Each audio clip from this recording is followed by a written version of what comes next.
Messieurs, dames, j'espère que vous allez bien et aujourd'hui on se retrouve dans une nouvelle vidéo. Je vous ai demandé sur Instagram de me poser pas mal de questions pour savoir comment devenir arbitre officiel au football. J'ai déjà fait une ou deux vidéos où j'exprimais pas mal de ces idées là, mais je voulais faire un peu une vidéo référence sur ma chaîne où je réponds vraiment à un maximum de questions sur ça. Si jamais j'oublie des thématiques, j'oublie des choses, n'hésitez pas à les dire en commentaire. Pour les personnes qui n'ont pas le temps et qui sont assez pressées, dans la description vous avez un time code. Chaque minute ou chaque indication temporelle correspond à une thématique que j'aborde dans la vidéo. Donc voilà, si vous voulez juste entendre votre question, allez voir dans la description. Avant qu'on commence la vidéo, plus de 87% des gens qui regardent les vidéos ne sont pas abonnés. N'hésitez pas à passer le pas, on est en route en plus vers les 130 000 abonnés. Et n'hésitez pas aussi à mettre un petit like pour la vidéo, ça ferait plaisir. Et je vous souhaite un très bon visionnage.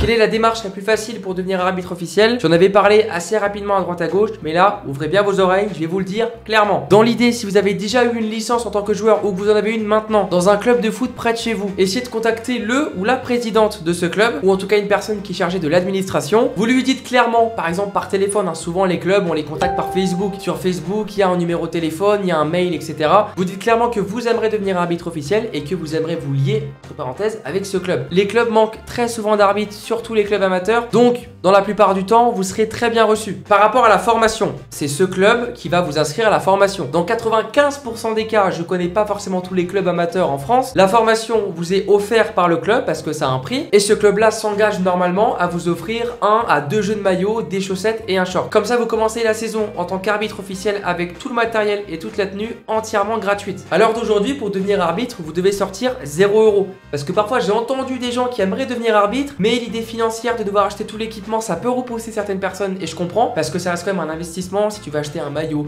un short, des chaussures, etc. Normalement tout est offert à part les chaussures. Moi personnellement je les ai achetées. Chaque club normalement a un budget pour les arbitres. Il y a des clubs qui peuvent offrir 50 €, 100 €, 300 €, 500 €, ça dépend. Et surtout au début, ne commencez pas à acheter plein de matériel en lien avec l'arbitrage. Tout ce qui est carton, etc. c'est offert dans la formation. Les drapeaux de touche à bip, tout ça, franchement ne payez pas des 100 et des 1000 pour commencer. Plus vous montez, plus vous allez améliorer votre matériel et c'est normal. Mais dès le début, n'arrivez pas avec la grosse cavalerie de matos, ça sert à rien. Dans l'idée, si ce club vous inscrit à la formation, vous allez devoir remplir quelques papiers administratifs, c'est-à-dire votre nom, votre prénom, si vous voulez prendre une assurance ou non, et vous devrez donc fournir un certificat médical de votre médecin traitant. Là, je vous ai présenté le statut où l'arbitre est rattaché à son club pour passer la formation. Il y a aussi des arbitres qui sont indépendants. Dans l'idée, être arbitre indépendant, ça veut dire que tu n'es pas rattaché à un club. Je sais pas trop comment ça se passe pour devenir arbitre indépendant. Moi, je vous présente la procédure la plus simple, et pour moi, la plus simple, c'est d'être rattaché dans un club près de chez vous. Peu importe un club que vous connaissez pas ou même un club où vous avez déjà joué, du moment que c'est un club de foot, c'est parfait. Dans l'idée, la formation, elle se déroule sur 3 jours, vendredi soir, samedi toute la journée et dimanche toute la journée. Voici un petit schéma pour vous présenter comment se passe la formation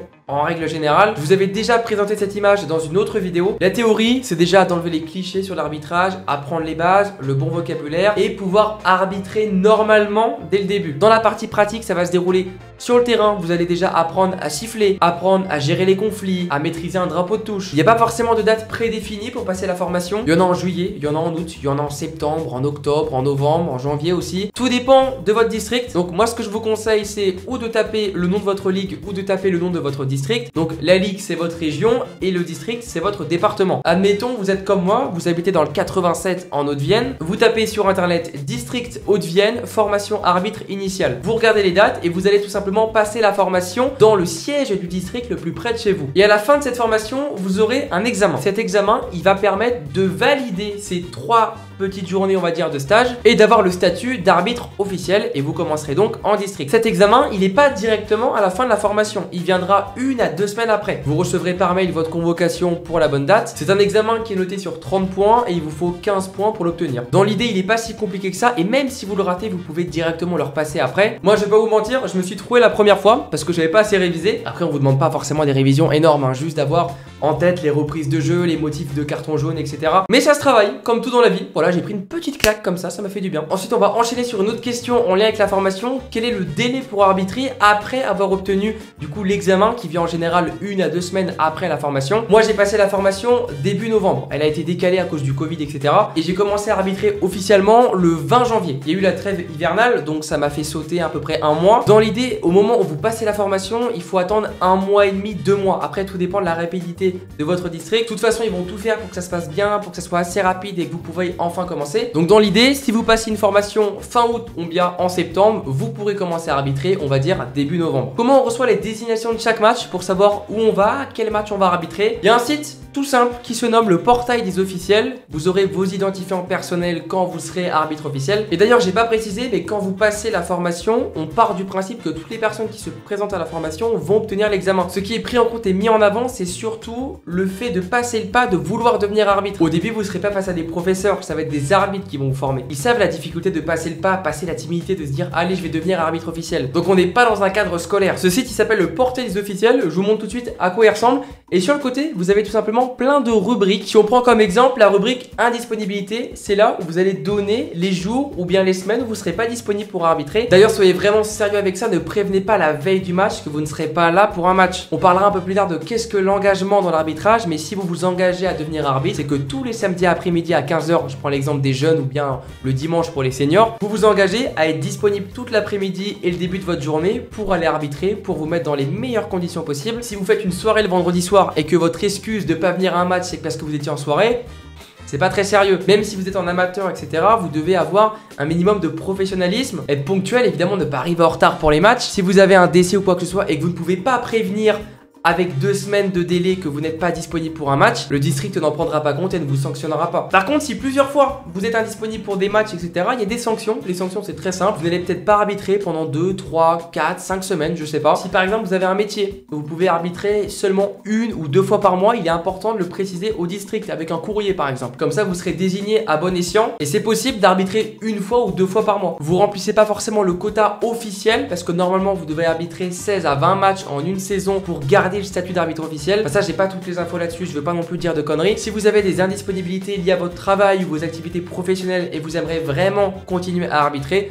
vous faites un courrier et je pense que ça sera accepté. Je vous montre l'exemple d'une désignation. Si vous n'avez pas de désignation, c'est que ça va venir un peu plus tard. Vous avez aussi sur ce site-là une rubrique qui s'appelle rapport. Si vous mettez un carton rouge, vous devez expliquer pourquoi vous avez mis ce carton rouge. C'est ce qu'on appelle un rapport dans l'arbitrage, donc vous le rentrez aussi sur ce site-là. Vous avez par exemple les comptes rendus, si vous avez des observateurs qui vous regardent sur des matchs. Je l'ai pas précisé, mais je vais vous expliquer ce que c'est un accompagnateur et un observateur. Quand vous commencez l'arbitrage, vos premiers matchs, ils vont pas être simples. Vous en doutez, peut-être que ça se passe très bien, parfois ça se passe un peu moins bien, mais c'est assez stressant et on n'a pas forcément de point de repère au début et c'est normal. Donc si vous êtes en catégorie jeune, ça veut dire que vous arbitrez uniquement des jeunes, vous avez entre 13 et 21 ans, vous allez avoir un accompagnateur qui vous accompagnera sur 3 matchs. Ça veut dire qu'il sera là au bord du terrain en tant qu'accompagnateur et non observateur. Il va vous aider quand vous remplissez la tablette. On en reviendra un peu plus tard dans la vidéo. Au début, c'est un peu compliqué de savoir gérer ça. Donc il va vous aider si vous faites une mauvaise reprise du jeu, etc. Il peut vous donner des conseils. Évidemment, il va pas rentrer sur le terrain pour prendre le sifflet à votre place. Ce sera plus dans les vestiaires, quand vous devez faire la vérification des licences, etc. Il pourra vous donner un bon coup de main. Et si jamais il y a un souci, je sais pas, vous êtes en danger ou quoi que ce soit, il arrêtera lui-même le match. Et la différence avec un observateur, c'est une personne qui vient observer